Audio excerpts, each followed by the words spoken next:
Jeff Anderson here?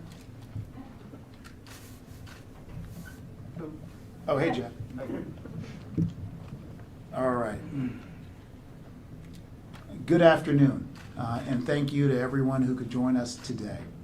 First, I'd like to thank the guests here with me, Council Member Alyssa Silverman at large, Johanna Shreve, Chief Tenant Advocate for the District of Columbia, Will Merrifield, former housing attorney at the Washington Legal Clinic for the Homeless and current Executive Director at the Center for Social Housing and Public Investment. And I think Will would agree with me that he's standing here not only on his own behalf as a housing advocate, but also on behalf of the many, many housing advocates in the city who sadly are way underfunded, as well as the lawyers all around town and non-lawyers who give pro bono hours to tenants in the District of Columbia. Is that fair to say? Absolutely. Okay. I also want to thank my colleagues at the Office of Attorney General. This has been a labor of love. As I've said many times, everything that we have accomplished is because of their minds, their hearts, and their souls. And they put all of that into the work that we do. I'm pleased to be joined here by one of those professionals. Nadine Sacker will also speak today. Nadine? I'm right behind you, Carl. Son of it. Okay. I prefer when you're in front, but okay. Yeah, Nadine is one of the many lawyers who worked around the clock to achieve this extraordinary result that we're announcing today. As the district's first independent elected Attorney General, we built an office focused on using the law to make DC a fairer, safer, and more just and more equitable city. We focused on the public interest, using the law to help our most vulnerable communities. And as you know, in the District of Columbia, we're not just talking about the need for affordable housing. We're not just putting so-called money behind affordable housing. We're acting because actions speak louder than words. By taking action to ensure that residents have a better chance to remain in the city they call home, we know that one of the most pressing issues facing the district today is the ongoing displacement of Black, brown, senior, and low-income residents.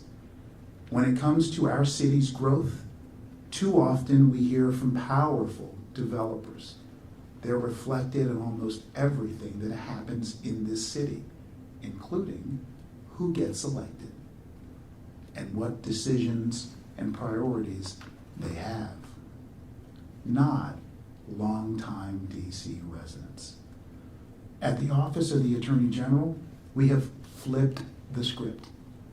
The script has been flipped and lifted up the voices of those who have not been heard.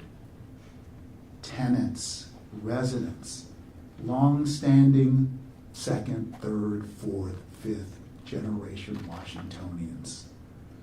We fought to improve conditions for tenants by filing lawsuit after lawsuit after lawsuit, returning money to district residents who've been scammed by their landlords, and advocated for fairness in the district's zoning and land use decisions before the Zoning Commission and other bodies.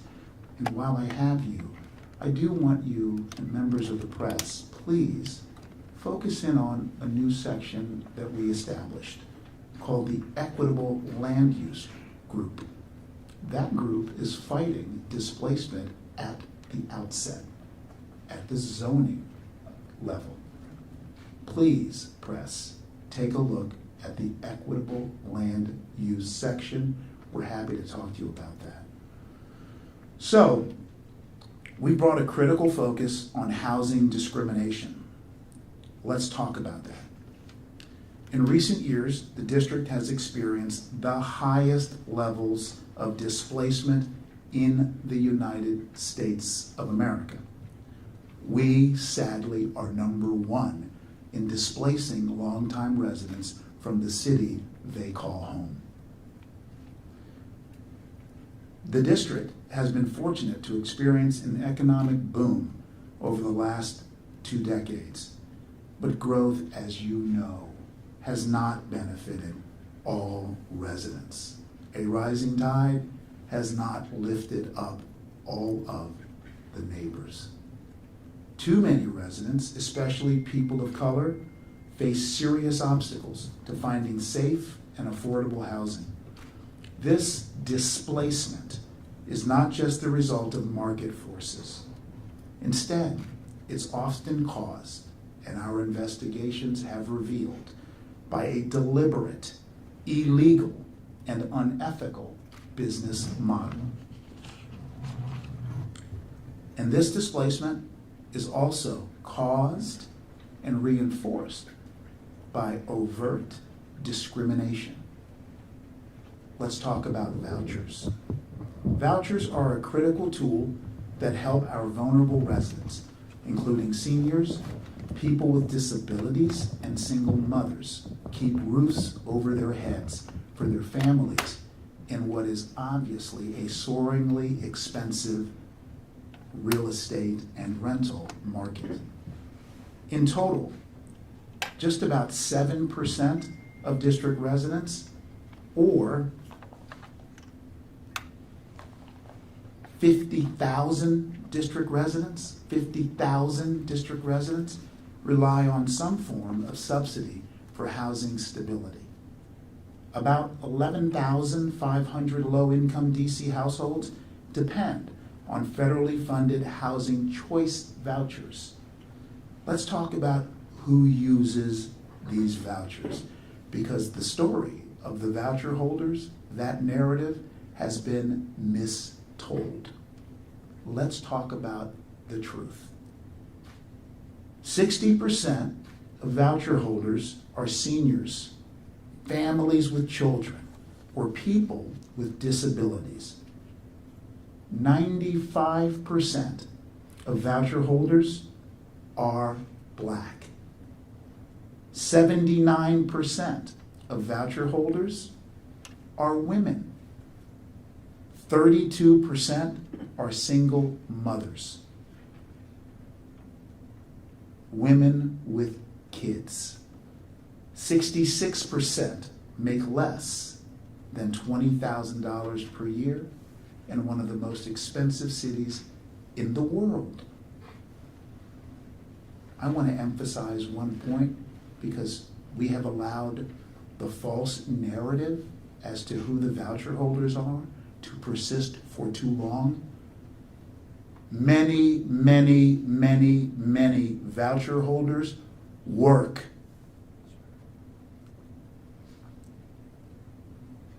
Additionally, nearly 3,400 families used rapid rehousing subsidies last year, and almost 5,000 households received subsidies from the local rent supplement program.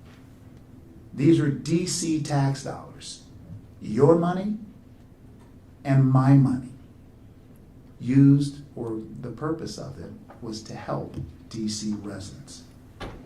When implemented well, these programs work. They ensure that families have a safe place to live in the District of Columbia, which is the city they call home. While most landlords accept, and in some cases even welcome, voucher holders, and thank God there are people who follow the law, let's not forget that, far too many blatantly refuse to accept vouchers or make it incredibly difficult for families who use these subsidies to rent. Under our law, that's discrimination. This discrimination perpetuates Jim Crow era racism that pushes Black and brown families out of certain parts of the District of Columbia. And if you look at the demographic map, ward by ward, over the last 20 years, you'll see that no ward has been exempted from the type of displacement that we're talking about here. I mentioned earlier, and I just want to make sure I say this really pointedly, that our team has uncovered and brought suit against slumlord after slumlord. Let's be clear. The city's largest slumlord is the District of Columbia Housing Authority. And if you've ever seen Ms. Goncalves' reporting on that, you'll know exactly what tenants think of DCHA. They've told her. What do they say? It's almost as if they're doing this intentionally. Please cover the stories. Back to this case, which is important.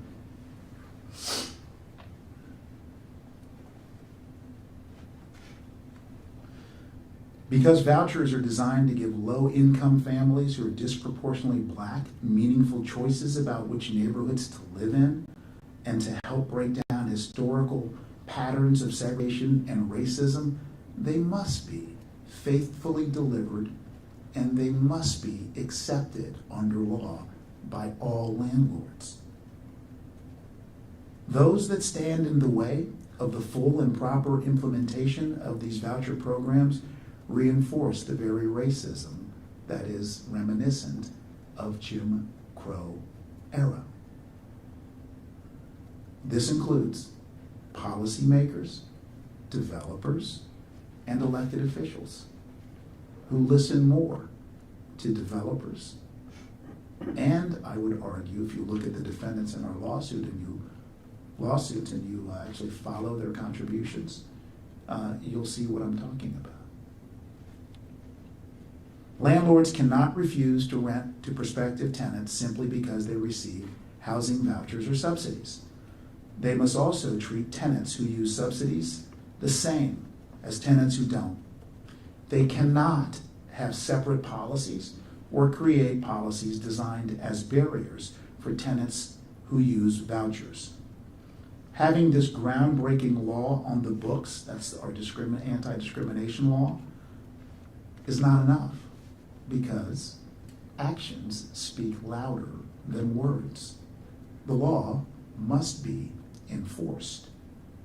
And the Office of Attorney General has been enforcing the law every day. Actions speak louder than words.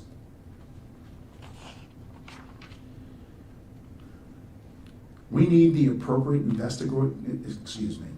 Right now, there's a bill before the council that would convert temporary authority given to the Office of Attorney General to investigate and bring suits based on civil rights in the real estate area.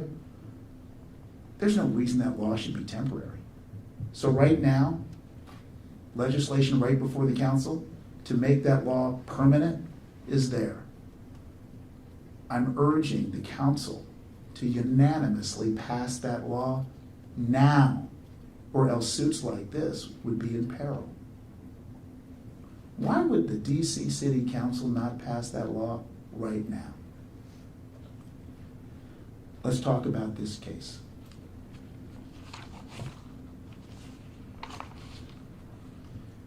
We're here today because a person stood up and said to her employer, Darrow, enough is enough. You're violating the law. I don't want to be a part of it. You're discriminating. In law, they call that person a whistleblower, and certain protections attached thereto. But because you're protected doesn't mean you're safe. It actually means you're about to go through holy hell. Because what do they call you? Disgruntled, rogue, liar, liar, pants on fire. They throw the book at you. So before I talk about the case, I want to thank Lisa Shulman for standing up to power Lisa, I'm saying hello to you. Lisa's not going to make comments today because Lisa wants all the attention on the wrong that occurred to DC tenants, not on her. But I do want to thank her husband Andy, as well as Paul O'Reilly and the law firm representing Lisa, so thank you. And I should ask right now, if there are other folks in the District of Columbia who have an understanding or belief or worse, knowledge of wrongdoing that perpetuates discrimination, do us a favor, give us a call. 202-727-3400. www.oagcivilrights@dc.gov. If you stand up for the right thing, it's not going to be easy, but I promise you, the Office of Attorney General will be with you every step of the way. Let's talk about the case. Today's announcement relates to one case in which we've enforced this temporary law, and it's a significant matter. I'm proud that today we're announcing an unprecedented settlement in a housing discrimination lawsuit. 3 real estate companies and their executives will pay a landmark $10 million in penalties for discriminating against renters who use housing vouchers and other subsidies. Ladies and gentlemen, this is the largest ever civil penalty in a housing discrimination case in the history of the United States of America. I need to say that again on behalf of Lisa and the professionals who work at the Office of Attorney General. This is the largest civil penalty in a housing discrimination case in the United States of America. In this lawsuit, 3 companies, Darrow Management Services, Darrow Realty, and Infinity Real Estate, conspired, worked, made money off of preventing people who receive housing assistance from renting their apartments in 15 buildings across Northwest Washington, D.C. Wards 1, 2, and 3. Some of the most, of course, desirable, safest neighborhoods in town with the best walkable neighborhood schools. Think about the damage that caused. We uncovered mountains of evidence demonstrating that Darrow broke the law and illegally discriminated against DC residents who use vouchers. 95% of HUD voucher holders, again, are black. Darrow refused to accept certain types of subsidies entirely. Illegally charged voucher recipients, get this, extra fees, and posted discriminatory housing ads. Darrow also adopted new standards for rental applications that were specifically designed to stop voucher holders from qualifying to rent apartments. We're holding Darrow accountable, and that's why Darrow will pay the record-breaking penalty of $10 million. It will also dissolve its property management business, and it will be permanently barred from managing residential real estate in the District of Columbia. On top of that, Darrow executive Carissa Berry will also be required to forfeit her real estate license for 15 years. Here's the type of evidence that we're talking about. In an email to one of her colleagues, Ms. Berry wrote, "Off the record, I'm doing everything I can to reduce, if not eliminate, the Section 8 program from our communities. We have tightened our screening criteria as much as humanly possible." Off the record. This is a major victory for our community And it sends a strong message to real estate firms and professionals that if you break DC law and discriminate against tenants who use any form of housing voucher, the Office of Attorney General will take action. And there are good people in the world, like Ms. Schulman, a former executive at Darrow. And she's the one who brought the practices of the company to the Office of the Tenant Advocate, our partner here, the great Johanna Shreve, who in turn brought the case to us.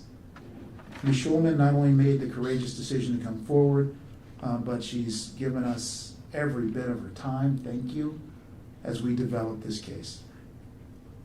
Again, I'm encouraging all truth tellers who have knowledge of this behavior, because we know what's been going on, and every person in the city, including elected officials, know it's been going on, to let us know with particularity so that we can issue subpoenas and we can file lawsuits and make the discriminators pay. There are so many other advocates who fight every day for housing, like Will Merrifield. I want to thank them for their help.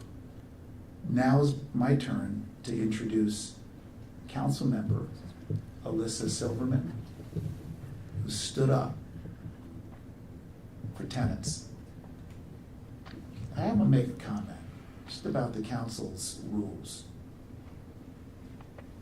The way that the rules of the council work is that the committee chair of a particular subject matter, since we're talking about housing, the housing committee, gets to quash any subpoena or any request for information that another council member makes if he or she does not agree. That's not right. With that, let me introduce Alyssa Silverman. We're then going to introduce Johanna Shreve, and then we'll talk with Will Merrifield for a little bit, and then we'll take your questions. Thank you very much. And when I say we'll take questions, I'll take some, and Nadine will take the others. Good afternoon, everyone. I'm Alyssa Silverman, at-large council member. What a tremendous win for working families in this city. Let me double down on what you said, Attorney General. This is a win for our pharmacy techs and grocery store workers, phlebotomists, seniors. You know, this is such an expensive city that many of our, quote, essential workers who helped us get through these past 3 years need a housing voucher in order to rent a unit, a home in this city. And this is just huge. It's also, what an effective deterrent to other housing providers to say, you know what, this is wrong. If you have a voucher, you have every right to live in a housing, in a home in this city, and you cannot be discriminated against. I am here mostly to say thank you. First, to the Attorney General and to Nadine and all the other attorneys, thank you for your hard work. What you've done today with this settlement is make clear that housing discrimination is not allowed in the District of Columbia. It's not tolerated. It's illegal, and we will enforce the law if you break it. I also actually, since this was so confidential, I didn't know all the details, but I want to thank our chief tenant advocate, Johanna Shreve. My understanding is that initially this case was brought to the tenant advocate, that Lisa brought this case to Johanna, and it was referred then to the Attorney General. We need to put more resources into our tenant advocate. And that is something I've been trying to do on this council. One other thing that I've been trying to do on the council, along with my colleagues, is because this is such an expensive city, we need to fund housing vouchers so that working families in our city can live near where they work. This is an effort that we have made at the council. There are federal vouchers, but the district puts significant money into something called local rent supplement, which is our locally funded vouchers.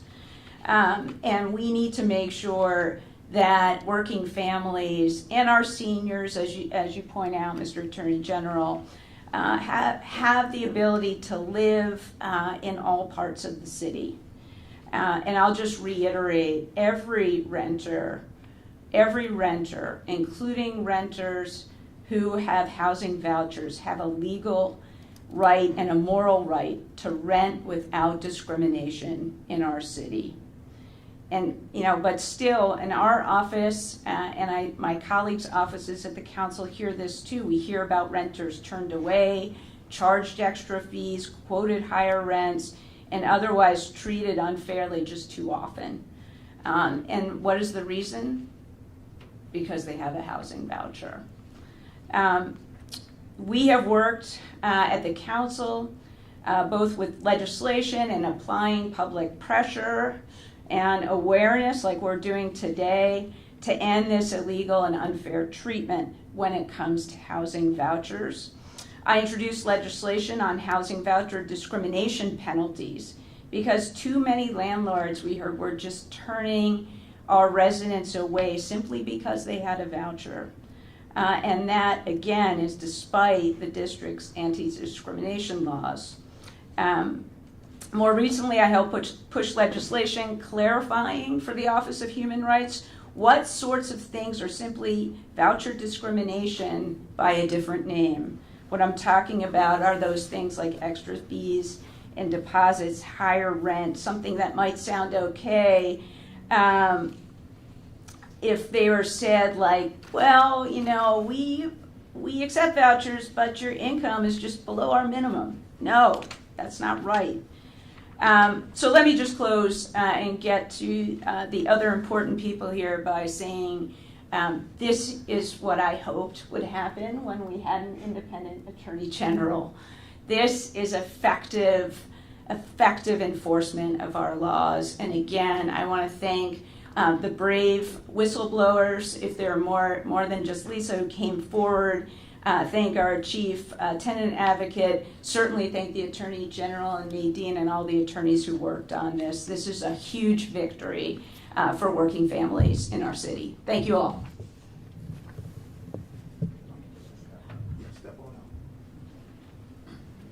Good afternoon. I am Johanna Shreve, the Chief Tenant Advocate for the District of Columbia, and have been since 2006.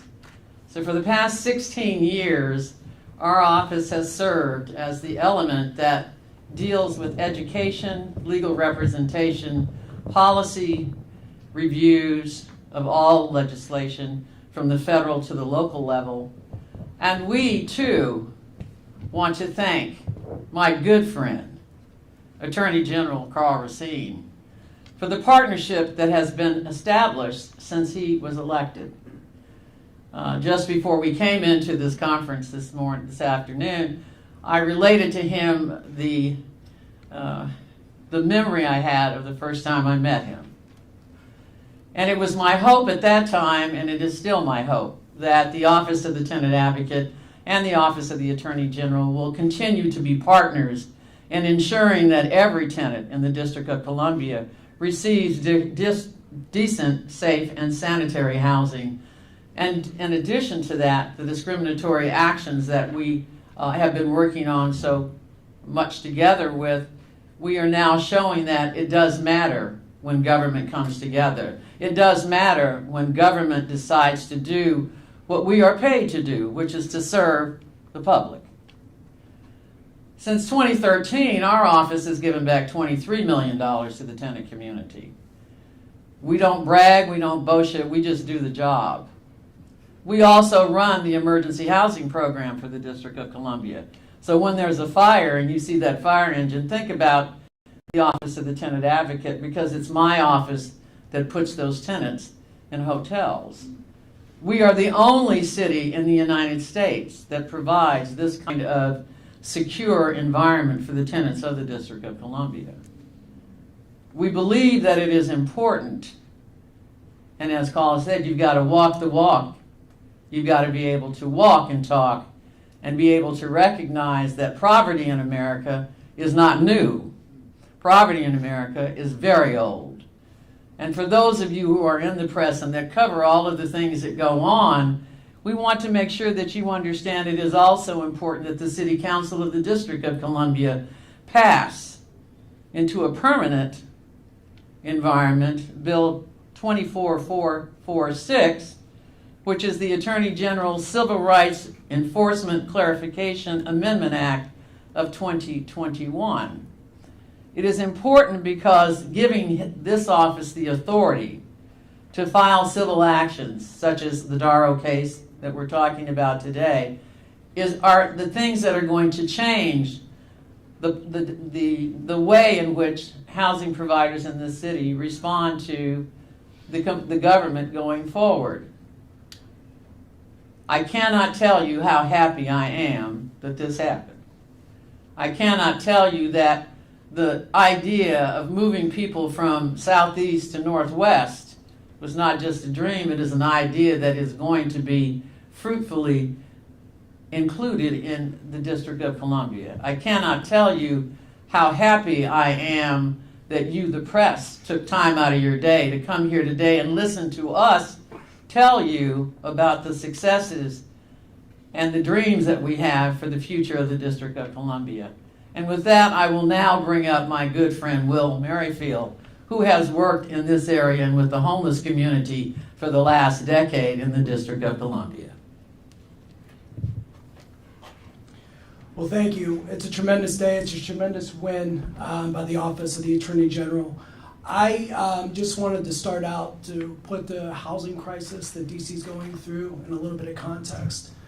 A minimum wage worker in DC makes about $33,000 a year. Market rent, or the average rent, for a 2-bedroom apartment in the District of Columbia is about $43,000 a year. So there's a $10,000 gap between what a worker makes and what rent is in the District of Columbia. And I asked before, that worker has paid bills, bought food, bought school clothes, paid for transportation. So the only way that workers in this housing market can afford to live in Washington, D.C. is through subsidies. And what happens when there's discrimination against those workers, especially in the wards that Mr. Racine referenced earlier, is that these workers with vouchers are driven into a subprime rental market, and they're living in terrible conditions. So what I really, really appreciate with Mr. Racine's work and this office's work is he's attacked this issue on both ends. The Sanford Capital cases attacked that issue at the subprime end. We were able to put properties that voucher holders were in where repairs weren't being made to those properties. We were able to get those into receivership and get those repairs made. I see RG here who worked on that case. And now that issue is being attacked at the top end of the market through this case. So I give Mr. Racine credit, I give the office credit for dealing with this matter in a holistic way. Now, what I'll also say is that out-of-control rental market that I referenced earlier, that price, that average market rent for a 2-bedroom apartment in Washington, D.C., that is a result of decades-long poor housing policy in Washington, D.C. And the reason that policy exists is because who's driving that policy? I would argue that the people driving that policy are the developers who are enriching themselves through this out-of-control rental market. So while we are celebrating this win today, I'm also here and I'm going to advocate that we talk about broader fixes to this affordable housing crisis. On November 17th, November 17th, I hope to see all the reporters here. There's a public hearing on a bill that was introduced by Janice Lewis George to create an office of social housing. And what social housing would do, it would create non-means tested, broadly affordable, mixed income housing that pays for itself and would essentially give renters a public option to rent in an affordable unit as opposed to being exploited by this private market, which has wrought these issues that we're talking about today. So again, I want to thank the Office of the Attorney General, and hopefully I'll see you guys on November 17th at that hearing where we can talk about broader solutions to this crisis. Thank you.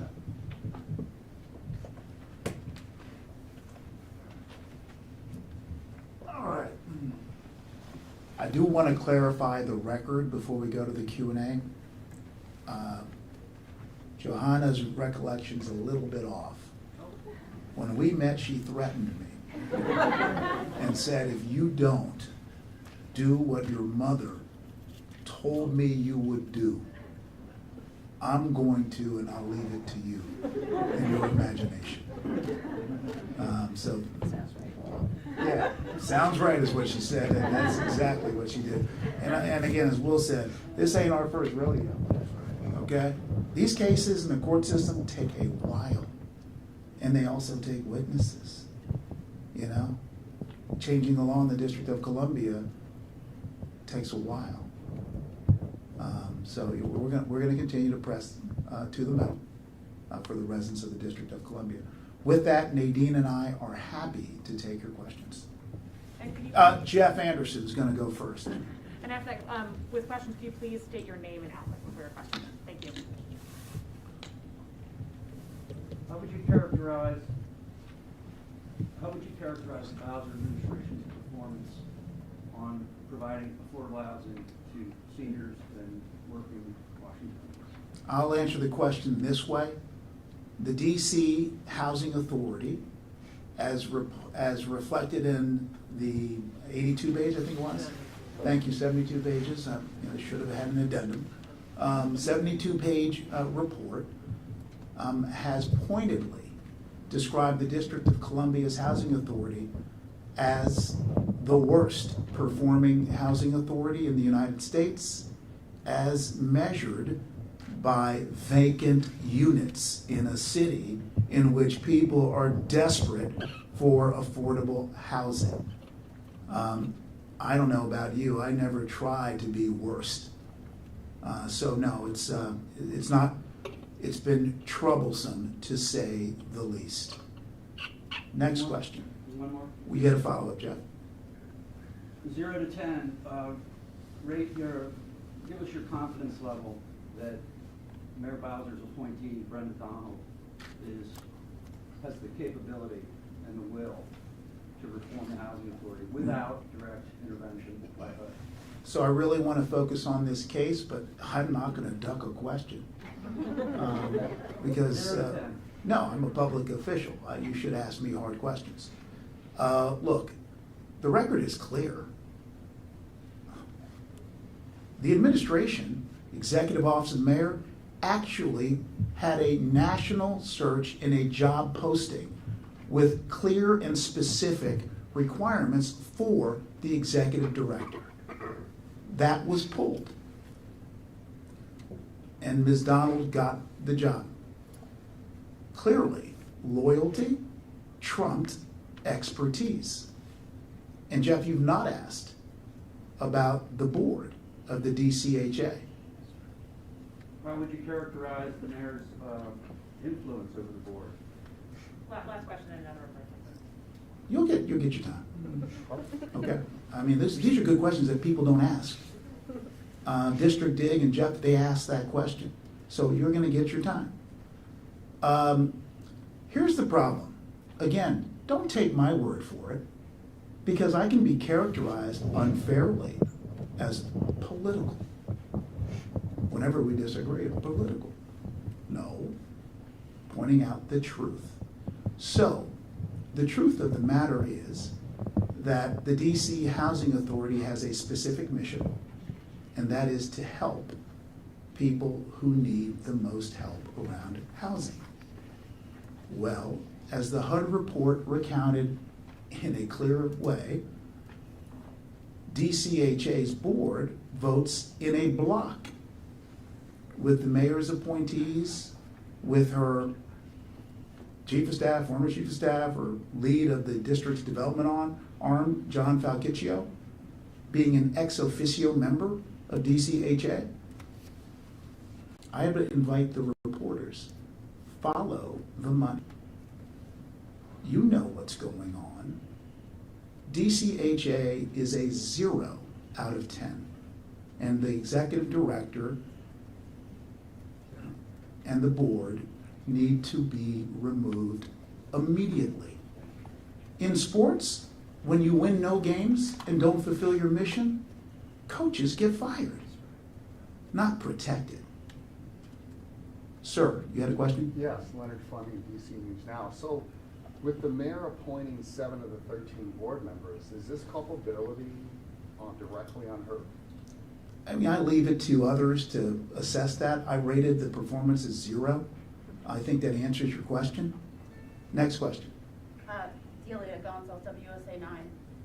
I mispronounced your name. Sorry. That's fine, I appreciate it. A question about the suit, linking it to DCHA. You referenced these emails where she blatantly said she was doing all she could to prevent voucher holders. Do you believe that there was collaboration with city leaders in order for her to feel confident that she could do so? And since DC Housing seems to, because we've heard from the HUD audit, hold on to those voucher holders and the list was languishing for so long, do you believe there's collaboration there as well? You know, I cannot point to that myself, and I'm just going to confirm that with Nadine in regards to this case and DCHA or other elected officials, but. Yeah, hi. You're good. We did not find a link between DCHA and Ms. Berry's emails or the conduct of the defendants. We believe that their conduct was intentional toward the type of community that they wanted in their residences, and they found that voucher holders did not fit that community. They did not want to have these Black single mothers, elderly people in their buildings in wards 1, 2, and 3, and we didn't find a link to DCHA's conduct in that investigation. Thanks, Nadine. I do think, though, that you know, if you're into you know, this kind of illegality, you know, unless you are aware of the actions of the Office of Attorney General or aware that people like Ms. Schulman will stand up, this is a pretty fertile ground to take advantage of poor people. Next question, please. Please. Stephanie Ramirez with Fox 5. You mentioned license being lost in this investigation. Yes. Were there any criminal referrals out of this, and how does that work? Do you have to refer this to the USAO, and have you done so? Thank you very much for that question. As you know, the Office of Attorney General, sadly, has limited criminal jurisdiction. It's exclusive as to juveniles. And there's a lot of chatter around juveniles and accountability. I think this case tells you adults need accountability too, and how they treat their neighbors. With respect to a referral, what I'm going to do is I'm going to hold back on that right now, just to make sure that I'm familiar with all the rules that I can or cannot tell you what I've done. And then what's the process for oversight here? Was there supposed to be oversight and it didn't happen? Who's responsible for that? I think I mentioned that a little earlier. I may not have gone in great depth, but here's the deal. The Housing Committee, led by the chairperson, that's Anita Bonds, has oversight. I invite you to review oversight hearings and you know, and reach your own conclusion as to the level of oversight. And again, the committee rules are such that the chairperson, in this case, Chairwoman Bonds, nearly has complete control. Next question, please. Martin. Yeah, Martin Osterman from WMU.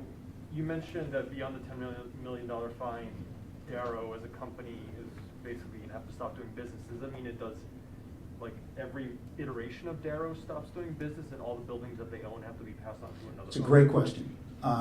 So You know, honestly, we also try to be fair at the Office of Attorney General, and we know that, you know, sometimes change can't happen as immediately as we would like it to happen, and they were actually managing 15 large properties. And so part of the settlement includes a promise that they will completely exit the management space, but it's gonna take them, and we negotiated this, believe me, they wanted more time, 18 months. So sorry, Yeah. back here. Kyle Smutson from the Washington Post. Hey, Kyle. Just to bounce off that, what is legally in place to keep them from just slapping a new name on a company and doing the same thing over again? Is it tied to individuals? Is it tied to corporate structure? What's the implement? Certainly Carissa Berry, it's tied to her individually. The others, you know, we know who they are. And I'm very confident that the Office of Attorney General, whether led by me or elsewhere, will always keep an eye on where these people evolve and mold to. And I want to reiterate, there are more bad actors like Darrow in our town. And we're going to try as best we can to go after them. I know we're working on other matters with Johanna. Other questions? Please, Stephanie. Can you just clarify, was there anything in the HUD reports that aided in your investigation or vice versa, any more connected? I know you've talked about both, and DCHA is the biggest slum lord. Yeah, to be honest with you, I guess there were two reactions around the HUD report. I want to be respectful to our federal partners. The first was, well, I'll just tell you what we were thinking for months and months and months and months and months. When is that report coming out? When is that report coming out? When is that report coming out? Because we knew that there was mention of a report. I think HUD actually publicized that. And we also knew what was going on. So we were thrilled that the report came out. You know, obviously not surprisingly, the report came out and it wasn't publicly released for days. I think we publicly released a report at the Office of Attorney General in the public interest. So those are the facts. We were not surprised. We thought the report was overdue, and we're happy that HUD has confirmed everything we've been investigating and saying for years. One last question over here. WTOP, Christy King. Hi, Christy. Your $10 million, where's it going? What you gonna do with it? It's a good question. So let me tell you about that. At the Office of Attorney General, thanks to the Council of the District of Columbia, we have been granted the privilege of having what's called a litigation support fund.